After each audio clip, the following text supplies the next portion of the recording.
What's up? What's up? What's up? It's your boy Domuto. We back with another video. Alright, look. I'm gonna let y'all know now. A little update. Less reactions this year, more shorts. I'm gonna try to do more shorts, I ain't gonna lie. Cause I feel like those are getting more, views and shit. I want to be more creative with the channel, so more shorts than reactions. Of course, I'm still doing these reactions, of course, you know what I'm saying. They might not come out back to back like it used to, but it's gonna come out, you know what I'm saying. But anyway, that was it. But today, guys, we are watching Beyond Dragon Ball Super, the Saiyans meet with Universe 16 God of Destruction. Whis trains Beerus. Oh shit, okay. Whis trains Beerus. Okay. You know what? We ain't gotta talk about it. We're gonna get into it. Let's go. Or more just regular videos. Probably less reactions. Back on Beerus' planet, with Beerus finally shown having to receive training from Whis, as the two are now shown going one-on-one. As with Beerus now also shown having to wear the weighted outfit that was originally given to him by Whis upon Whis having to be shown attacking him, was when Whis then went on to respond, "Oh, and there we are now. Very good, Lord Beerus, and while I'm very impressed to see how you were still able to remember our previous training patterns, I can't help but notice that your concentration is a bit shaken during our battle, as I wanted you to know that even with the added weight of this suit, your priority should be on fine-tuning your concentration and predicting my attacks rather than being fixated on the discomfort of your training suit, my lord." Oh, well, that's easy for you to say, because you're not the one who is being crushed under the weight of a 100,000-ton training suit here, Whis. Damn, and so now quit trying to get into my head and distract me. In which, with Whis now going back on the attack, with Beerus now barely shown having to avoid each and every single one of Whis' strikes, was when Whis then went on to respond, "Well, this was what you wanted, was it not, Lord Beerus? And if this was how you wanted us to train,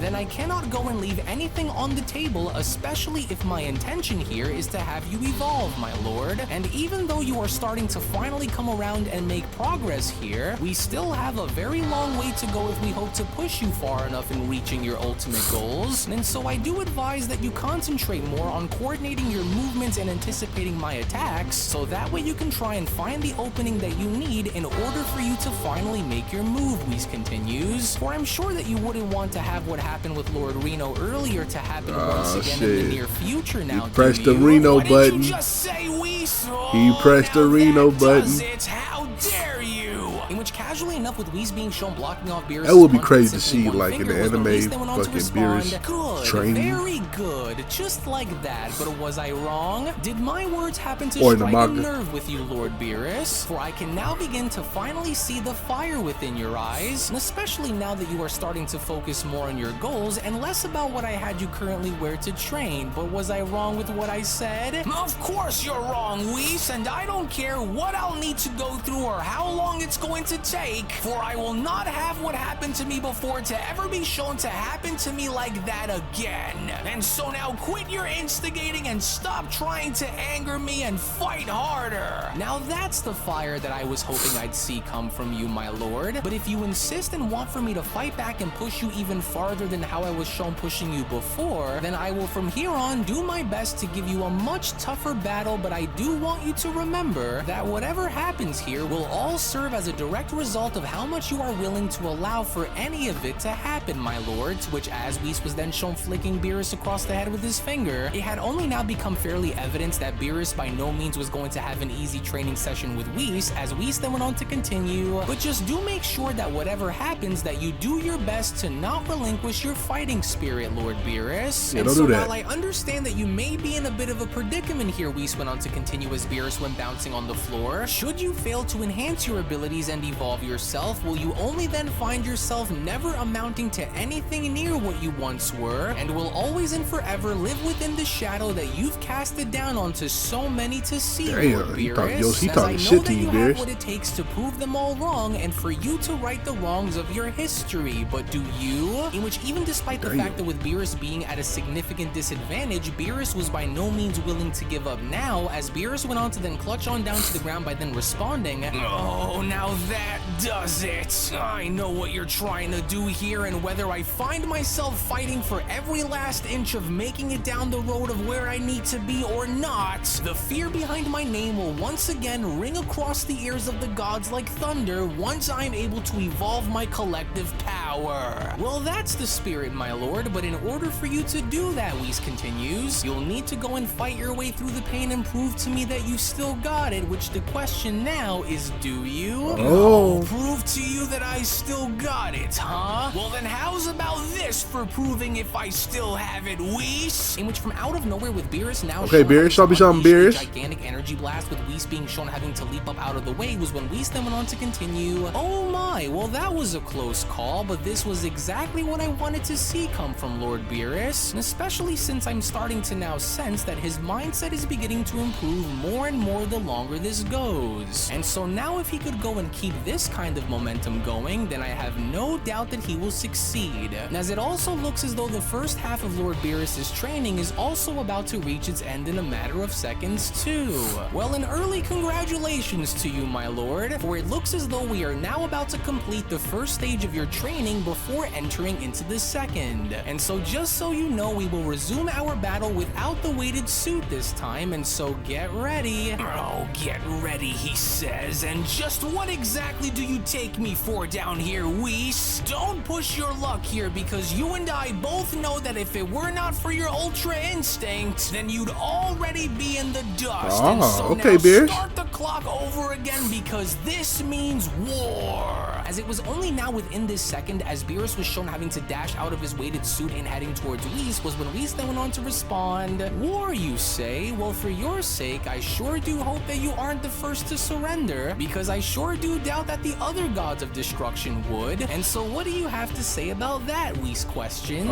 Surely me and you both know that you'd be among the last ones standing in such a scenario now, would you? Because if you are, then I want you to show me, with Beerus shouting, whoa, I'll show you, Whis. You and that big loud mouth of yours. Whis talking that shit. I like shit. Like this since the early days of when you were first assigned to me. But even then, just like before, as Beerus kept on attacking Whis, with Whis being shown avoiding each and every single one of Beerus' punches, it didn't look as though Beerus had any sort of remote chance in coming close and touching Whis, as Whis went on to then continue, oh, well, you're getting close, Lord Beerus, but I hope that you know that a part of the reason as to why I'm talking down to you like this is because one of the cycles that you will have to learn to break is allowing for what someone else says about you to infect your mind, Whis continues, as you intend to act more on your emotions from that point rather than your own instincts, as Beerus then went on to shout, yeah, well, I don't buy it, Whis, and so now hold still already and quit dodging everything that I throw at you. There, you see, Whis responds by chopping Beerus suddenly in the neck. You are only furthering my point with what I just said, because instead of acting on your instincts to watch and see my attacks coming, you instead acted on your own emotions because of what I said. And well, I guess it was fun while it lasted, and when you wake back up, Whis continues, I hope that you were able to find it within yourself to go and try and rid yourself of this small yet noticeable weakness, for you do not want to allow for this to hinder on you, but we'll wait and see how things will go once you, but then, surprisingly enough, instead of seeing Beerus get knocked out by Whis' chop, Beerus was from that point then instead shown getting back into the fight, as Beerus then went on to shout, oh no, I will find a way to fight through this and win, you hear me, Whis? We're not done. Well, I can't believe it, Whis responds, for this is the very first time that you were ever shown taking a chop from me like that and bouncing back into the fight for some more, but nevertheless, this is good, Whis went on to continue by blocking off all of Beerus' punches, as this only means that you are now starting to get ever so closer towards reaching your goals. However, don't forget, Lord Beerus, that even though we have only just started our training here on this planet, for that doesn't necessarily mean that we will finish your training here on this planet either, Whis continues, as I also want you to remember that this was your idea after all, but now that I can start to see as to how hungry you are like to do this, then Goku. Let's see if I can go and try to knock you out again. But then, it was only from out of nowhere to even Whis' surprise, as Whis went on to throw a punch with Beerus now shown ducking on under was when Whis then went on to utter, "Oh, now wait a minute now. Yes, but of course," Whis shouts, "for it's just as it was during the Zen exhibition event when you first started to use your Ultra Instinct ability against the other gods of destruction, as even though I can already see the many flaws that comes with the variation that you've come to use, it's a close enough start in getting back into the groove of using it," Whis went on to then leap on back by responding, "There, you see, now that's what I wanted to see come from the almighty destroyer of Universe 7, where you're finally starting to get back into the hang of things again," Whis continues. "So although we'll still need to work on your reflexes a bit more along with finding a good balance in between using your destroyer power and Ultra Instinct, nevertheless, thus far you are doing great," with Beerus responding,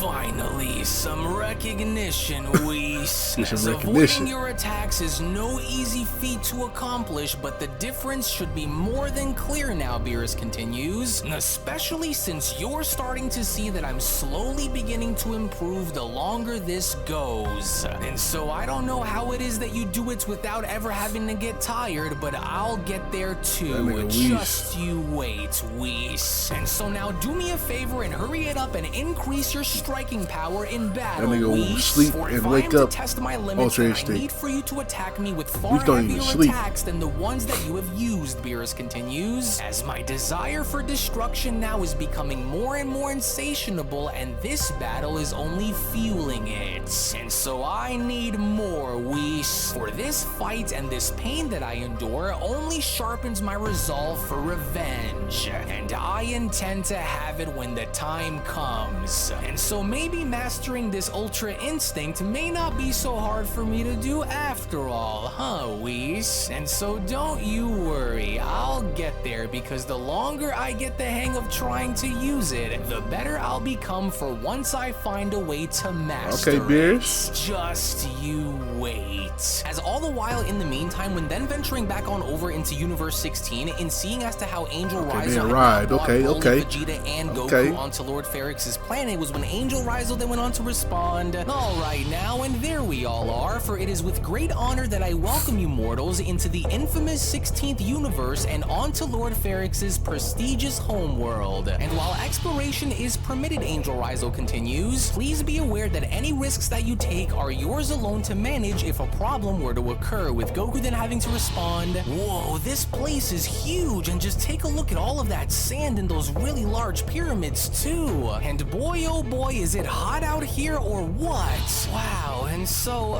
if Universe 16's God of Destruction was really looking to talk to us about something, then, well, where exactly is he?" Goku questions, "cause we don't seem to be able to sense him anywhere, and so is he close by, or do we have to go out there and start looking for him or something?" with Angel Rizal responding, "Well, although you may not be able to sense Lord Ferrix, you can rest assured that Lord Ferrix can most definitely sense you, and so you don't have to worry about finding him, because I'm pretty sure that he's already went and found all of you. Now, I do want to go as far as to warn you all and say that the temperatures here on Lord Ferrix's world can be extremely dreadful, even for the mightiest of warriors, and so do be cautious in your approach and what it is that the three of you decide to go and do," with Goku responding, "Wait, he knows? Well, where is he then?" with Vegeta responding, "So the terrain here is ideal for him then, which is why I can see now on why he wanted for us to come here." "Yeah, well, that makes sense too then, I guess," Goku responds, "but it's really hard to get a good read on this place given how hot it is and how dense the sand within the air that surround us are, and so I gotta be honest here and say that a battlefield like this would certainly be a hard one to get fully accustomed to. But hey, look over there," Goku continues. "Do you guys see the size of that thing? Wow, that God of Destruction has a massive statue that's built after him too, which also probably means that he likely has worshippers here on this planet too," with Broly having to chime in, "So if this God of Destruction is that revered in this universe, then why does he want to go and speak with us from the 7th for? I don't trust any of this," with Vegeta having to then chime in, "Pay attention to where it is that you walk, because this isn't ordinary sand that we're stepping on here either, for there's something different about it, as it appears heavy, almost similar to that of quicksand," Vegeta continues, "so keep your senses sharp, because one wrong move and we could find ourselves being swallowed whole by the terrain."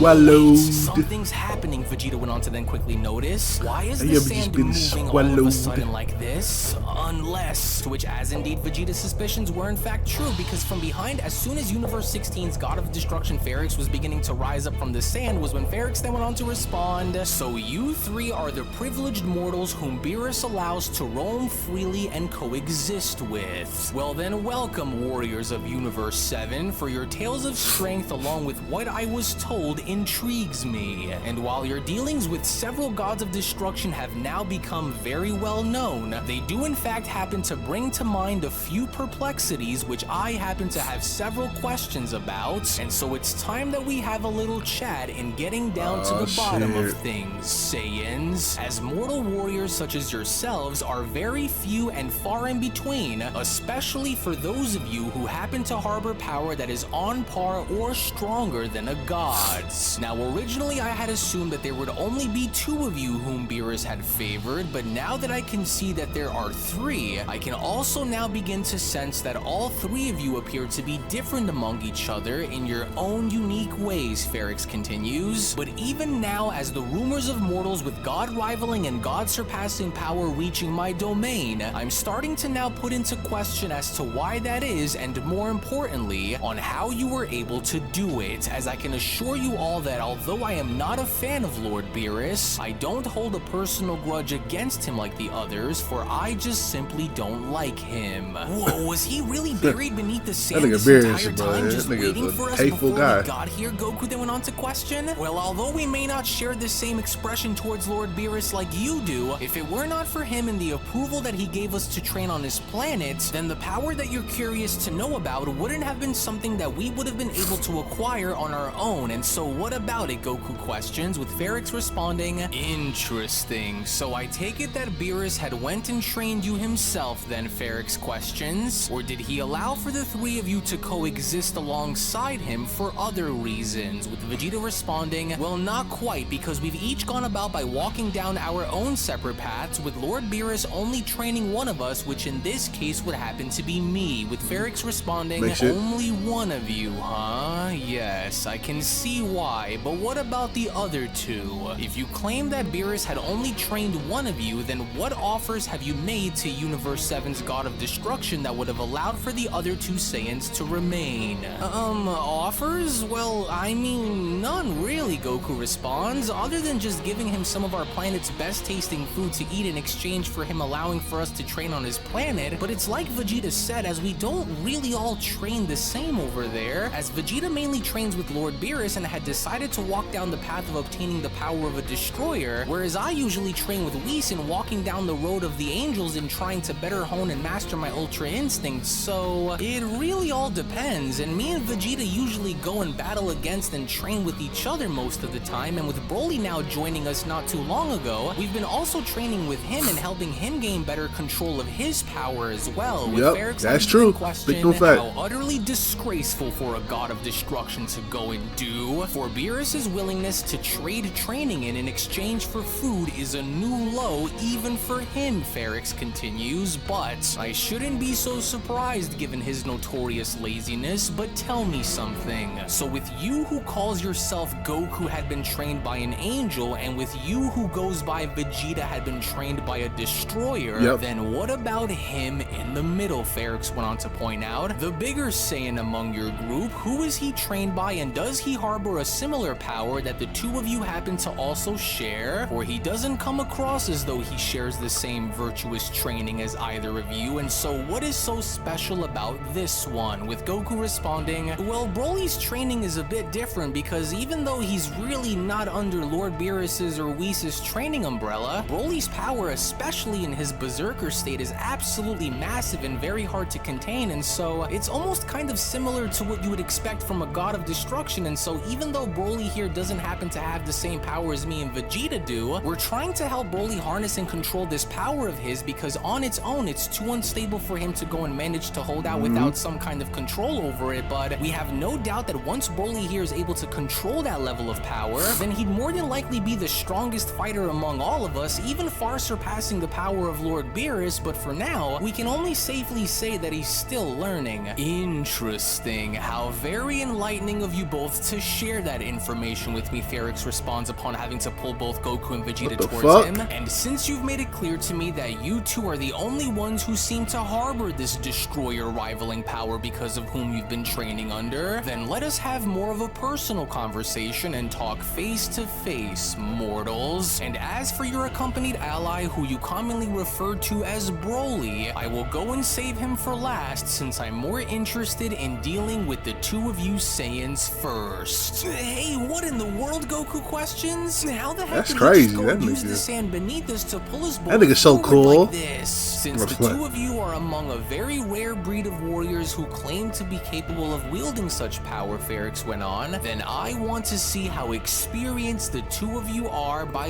using it. And so here lies your fate, but the decision on what your fate turns out to be will be entirely up to you to determine, as these tombs will either serve as your eternal prisons or they will serve as your fortunate gateways, with Goku responding, these are not your mortals, nigga. You can't just be doing bullshit like this. When you said you wanted to see how experienced we are with our power, what are you trying to pull on us here? With Vegeta also chiming in, like hell we'll be going inside of those things, and so what's your deal here? And what exactly are these tombs for? Because we're not going inside of them, you hear me? My intent in presenting this before you both and challenging you is simple, Ferrix responds, for I wish to gauge the extent of your prowess that was honed under the tutelage of both a god and an angel, Ferrix continues, and if you can prove yourselves as formidable as the rumors of what I've heard suggest for you all to be and best me in battle, then I will set aside any grievances with your god of destruction, and all of my disputes with Beerus will be forgotten. And to further add on to this, I will also grant you all one request that I will agree and approve upon, but if neither of you can prove your worth by showing me the true nature of your godly training and power, then you will both be mummified and buried beneath the sands of my world forever. As it was only right then and there now, during that moment, where the Beyond Dragon Ball Super story of the resurrected fallen gods of destruction, the Universe 15/Universe 16 saga manga chapter number 6 special. Actually, I'll take it from here. Actually, I'll go and take it from here, as I do. Anyway, that nigga Ferrix, but damn, nigga, we just met, bruh. I'll go come to you like, damn, bro, we just met, bro. I'm just trying to get to know you, son. Like, damn, nigga, all this extra shit. Nigga want me to prove my power. Nigga, I proved it, nigga. I beat. Nigga, Goku beat Reno. Vegeta beat that Cobra, nigga. All person they gotta prove their power is Broly. For real, like, come on, damn, nigga. Beerus training. Gohan damn near about to die. Like, there's a lot going on. So, anyway, man, check out the last chapter right here, man. You know, right here. Check out another video right here, man. Shout out to Unreal Gaming for this video, man. You know, make sure you like, comment, subscribe. We'll catch you next time. Peace.